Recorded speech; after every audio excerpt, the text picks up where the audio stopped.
Hello, I'm Ralph Kubek of eWorkplace Apps. In today's world, quality is key to both manufacturers as well as distributors.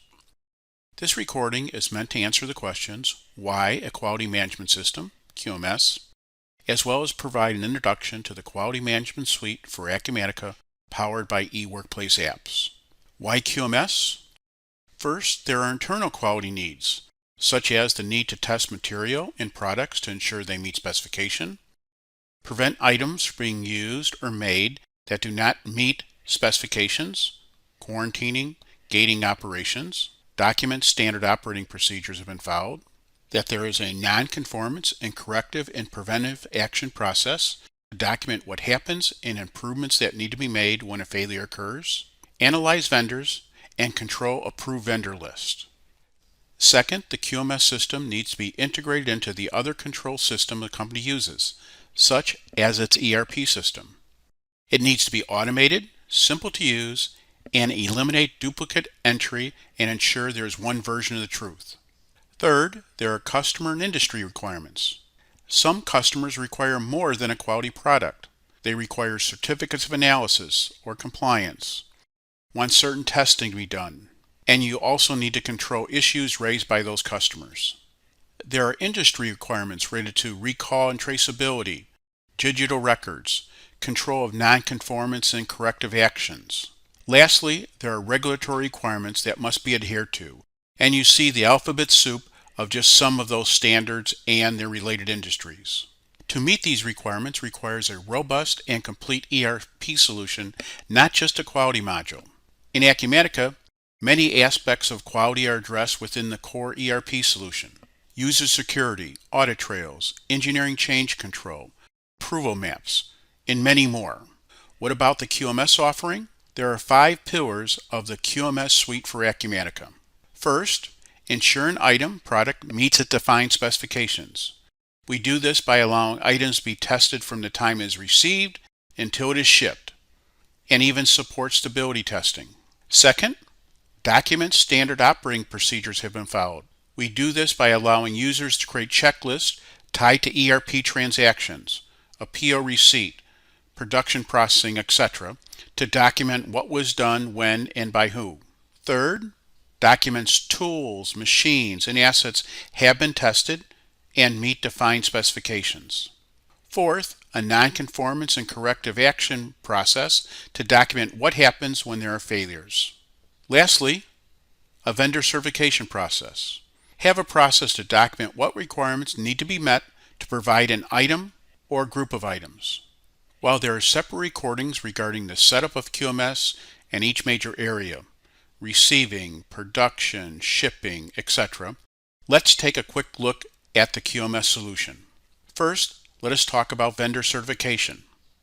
It starts with setting up a certificate that documents what a vendor has to provide to be able to supply you an item or groups of items.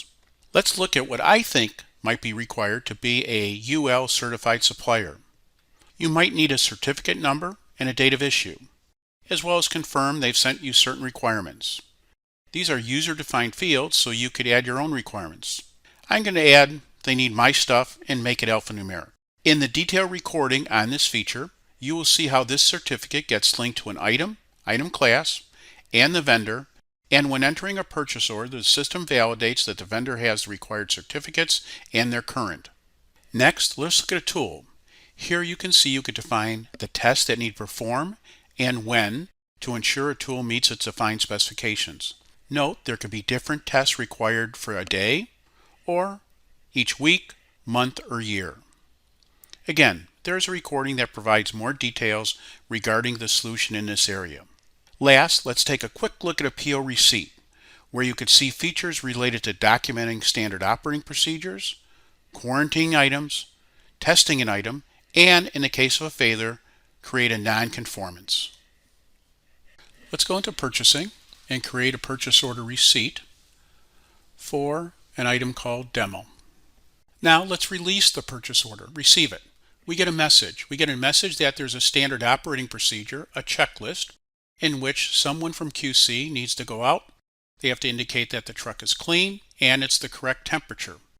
If those two criteria aren't met, we don't even want to receive the item, and we're going to send the truck back home. We approve our checklist, we document that we followed our standard operating procedures, and now we go receive this into inventory. We create a QC order.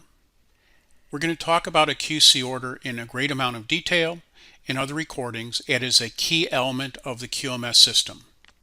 For today, we're just going to scroll to the bottom where we begin to record our test. For this item to be accepted, we have an alphanumeric test indicating it needs to be read. We have a couple numeric tests, which we're going to fail. And finally, we have a Boolean, true-false test. As you would expect through at Acumatica, there's a complete event history. Now, we can evaluate the results. ALQ is telling us this has failed. The final step is to post the QC order, its final approval, as well as when this item was received, it was put into a quarantine location, so it can't be sold, used, etc. And this inventory transaction now, because this item failed, is going to move it into a material review board. We're going to post that. The item is now moved out of quarantine into a material review board location. You could also see that we've created a non-conformance transaction. We're going to drill into that non-conformance transaction. Again, we're going to talk about this in a great detail in other recordings, but this is a workflow that will allow you to go through, document what happened, root cause analysis, and your actions taken. Hope this recording provided answers to the question, why quality and how does it relate to an ERP solution, as well as insight into the quality management suite for Acumatica powered by eWorkplace apps. As I noted, there are a number of other recordings regarding specific areas of quality, receiving, production, as well as details on what is a test, what is a test plan, sampling, ALQ, acceptable quality limits, etc. Finally, these are sites where you can obtain added insight. Thank you for taking the time today. Be safe and well.